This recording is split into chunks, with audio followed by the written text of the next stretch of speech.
20 days. B can do that in 25 days. Both of them finished then and earned 3600. Then A share is ஒரு வேலை வந்து 20 நாட்களில் ஏ வந்து ஒரு வேலை 20 நாட்கள்லையும் பி 25 நாட்கள்லையும் முடிக்கிறாங்க.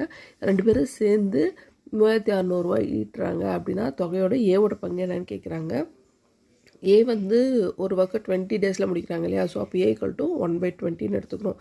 பிஏ வந்து 1/25 எடுத்துக்கிறோம். ஓகேங்களா, ஏஸ்டு பின்னும் போது கிராஸ் மல்டிப்ளை பண்ணோம்னா 25:20 வரும்.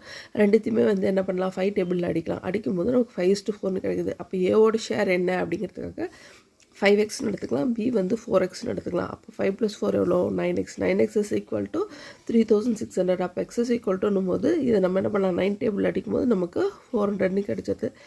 x is equal to 400. அப்போ a இஸ் ஈக்குவல் டு எக்ஸுக்கு பதில் 400 போட்டிங்க அப்படின்னா 2000 கிடைச்சது. இதே மாதிரி பியோட ஷேர் வந்து 1600ன்னு கிடைக்கும். இப்போ நமக்கு ஏ தான் வேணும். ஸோ நம்மளோட ஆப்ஷன் பி 2000. தேங்க்யூ.